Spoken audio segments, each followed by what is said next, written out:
Hello friends, very good morning, good afternoon, good evening, respective of whatever time you're watching this video.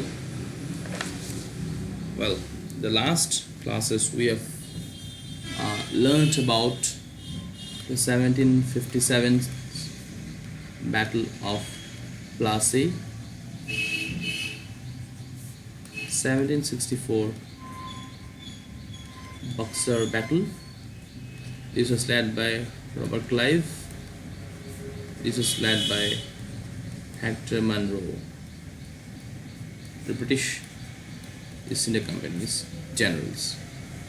After that, we learned about Anglo-Mysore War, 67-69, first, 1780-24, second, and 1992,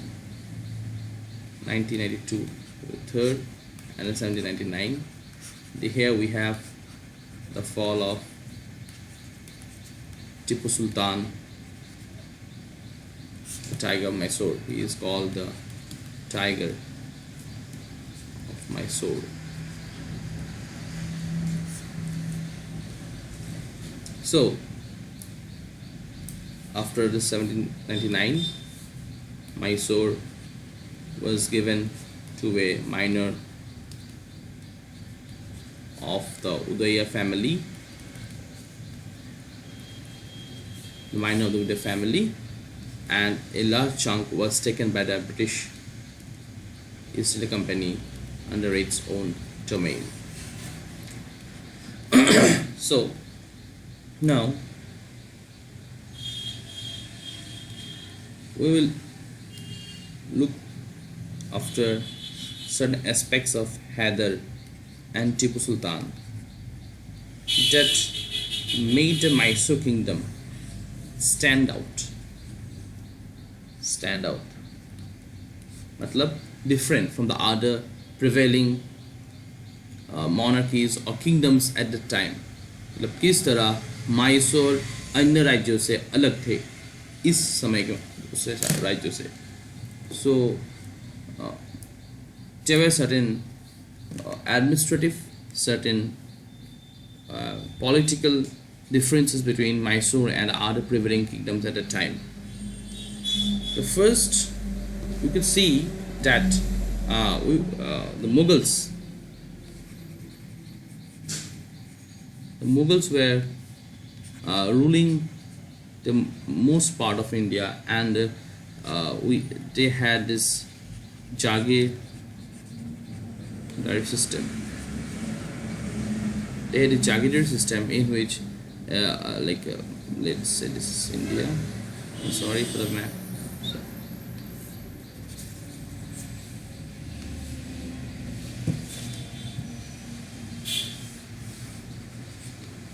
Okay, let's say this is India. So this is, say, Maharashtra, Deccan region. Here they had Jagirs of different sizes, some big Jagirs. So these Jagirs were being given to the noblemen, to nobles. These are given to nobles in the Mughal period. The Mughals used to be Iranian, there is a Turkish, and there is a Hindustani. Hindustani, they had Hindu nobles,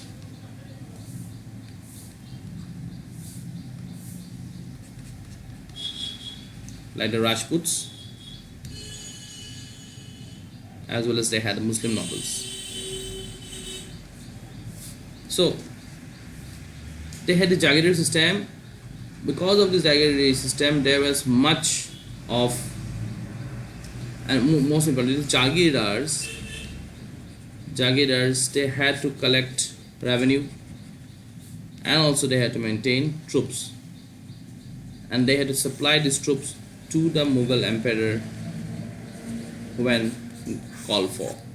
And as a result, the central rule slowly and steadily became dependent on these Jagirdars, and the central rule became weakened. But now, what was different in the Mughal, and this was a system that was prevalent in most of the part of the country. like Marathas also adopted similar system, right? The Jagadari system, they also had a similar system, almost similar. But when the Hyder Ali came into being, what they did was that they removed the system, and the revenue collection, the responsibility of revenue collection was put on a salaried officer. Now this is an European aspect. This is the collector. Like, this is not a collector exactly, the collector or the DM or the deputy commissioner, whatever you call it. So this is a salaried officer. The moment you bring in a salaried officer, his duties are now bound within limits. He had to collect the revenue and give it to the king. And to maintain the military, what they did was the Rizala system. Sorry.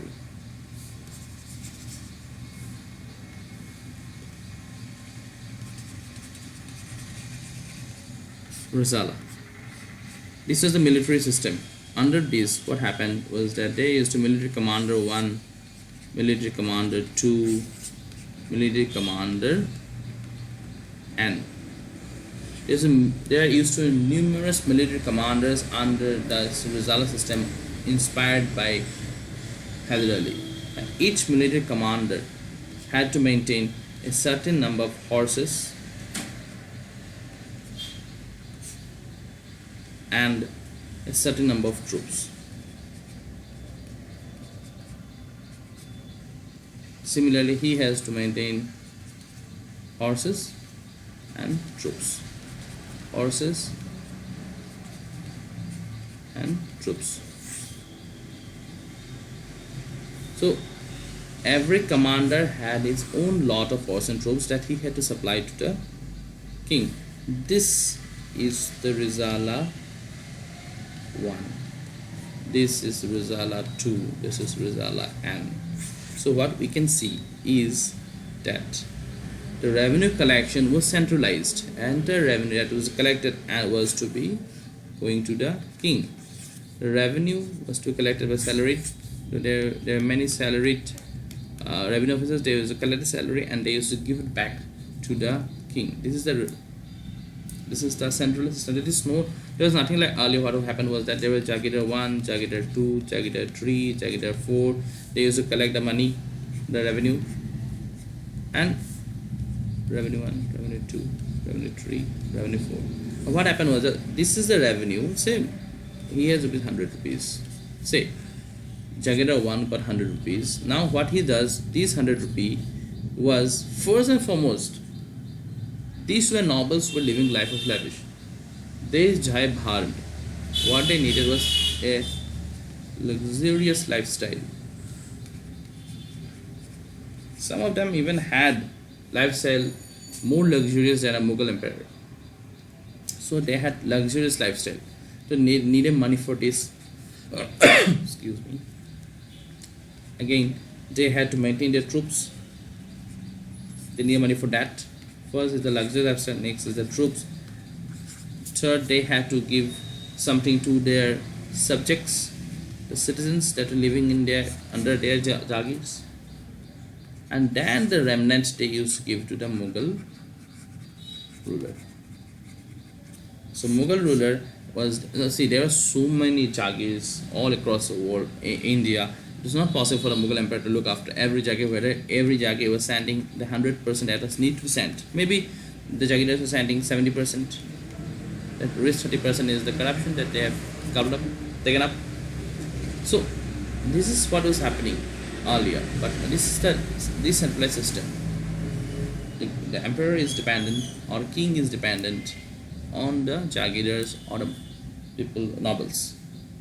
But now it is not. Now what happened was that there was a revenue collector 1, there's revenue collector 2, revenue collector 3, revenue collector 4 was appointed by the king. So what they did, they collected revenue, they collected it and sent it straight to the treasury, the central treasury. Now every money that was sent to treasury, Now money from treasury was again sent to the states or the provinces within the Mysorean kingdom. So this was rather a centralized system. Similarly, as you see in the Rizala system, it was also a centralized system. There was one king. Under the king there were many military commanders, and each military commander had troops. So what happened was, if one military commander had to go or thought of a coup or thought of unsettling the king, he had other military commanders taking care of that rogue military commander. So what it brought was, first thing was revenue stability. With revenue stability came financial stability, right? And second, there was military stability. With military stability there comes strength to deal with outside power. And this is exactly why it took the combined effort of the Nizam plus Marathas plus Carnatic plus British and a whole lot of other Indian kingdoms and it took them 4 wars to finally, and spanning 67 to 32 years to finally take down the Hyderali and the Tipu Sultan Empire, basically because of this. Now, to add on to this, what they did was, see what we are talking about. This again, the geography comes into the play. See how the geography plays a role. This is India, this is the Himalayas. So this is the Mysorean kingdom here. What happens is that this is the peninsular India. Now, when you are talking about peninsular India, one main thing that have to be remembered is peninsular India is one big chunk of rock. Peninsular India is one big chunk of rock, and is one big chunk of rock. In geography, you learn a term called Deccan lava trap. So trap means steps in Swedish language. So this kind of thing, or this kind of geographical formation was first noticed and rather examined and studied in Sweden, and therefore this kind of geographical formation are called steps. Actually, whatever, if you look at a side view, you'll see steps kind of thing going down. This is the Western Ghats, and this side we have the mainland India. Like if we are situated in Sri Lanka, and if you look this side, then the Western Ghats will looking like this. It comes down. So this are like steps. Here we have Mumbai, then we have Pune, then we have Aurangabad. This comes down. Similarly, we have Mangaluru, and inside we have Bangalore, and this is again we will come across in geography because of the orographic ascent of air that comes. We will have more rainfall in this part of the country, in the Western Ghats. We will have more rainfall here and lesser rainfall here. This is the leeward side and this is the rainfall side. So anyway, keeping about those things that we will be learning in geography. So okay, I need to clean this up. So this was the region of Mysore. And this region in geography will come across, this is a peninsular block, and peninsular block does not have perennial rivers like we have in the northern India. Not India, we have the Ganges, we have the Indus, we have Indus valleys and Indus basin, or we have the Brahmaputra, we have Yamuna, Chambal, Kain, Betwa, everything flowing in the northern valley, as I have shown in the last video. But here we don't have much of these things. We have Godavari, then we have Krishna, then we have Kaveri, then Vaigai, Penna. Small rivers are there, but not bigger one, because this is entirely the Western Ghats, spanning across 4 to 5 states. So this is the Karnataka. It does not have much of water retaining capacity as the soil of the northern plains have, because the northern plains soil are alluvial soil and they have the water retaining capacity. So this Mysorean plain does not have water retaining capacity. That is why what happens, and they don't have perennial rivers to supply the water. So this was affecting the agricultural productivity and the livelihood of the people in the Mysorean kingdom. And what Hyder Ali and Tipu Sultan did was they concentrated, is the third point, they concentrated on irrigation. Irrigation became a very important policy matter in Hyder's and Tipu's reign, and irrigation was increased. With the increase in irrigation, the agri production increased. Agri production increased,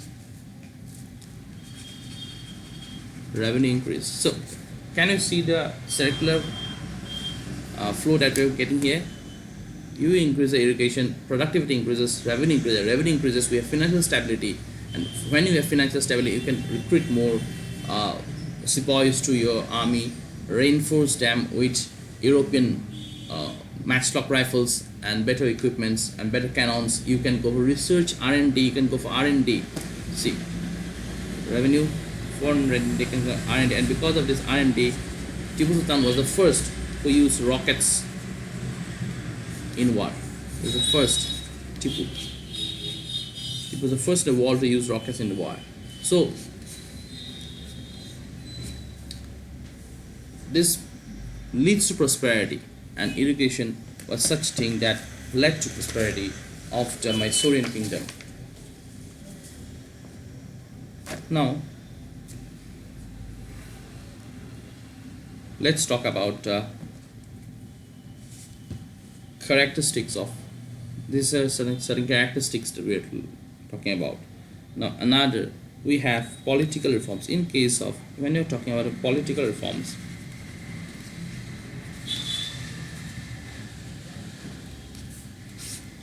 one thing that stands out in the Mysorean kingdom was no succession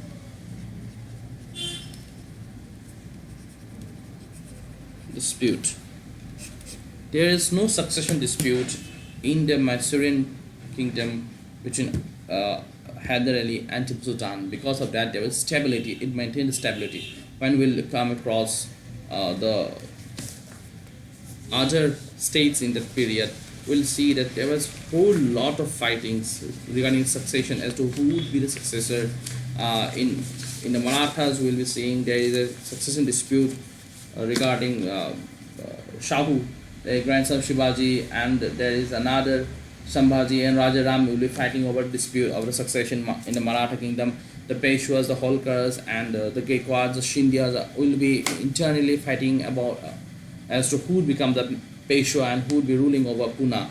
So there was many disputes, internal feuds and fighting going around. There was fragmentation in the kingdom and among nobles in other parts of the country, but this is not so in Mysore. Mysore had absolutely no succession dispute.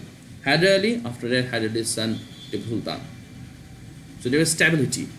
When you have stability, you can prosper. You will prosper if you have stability.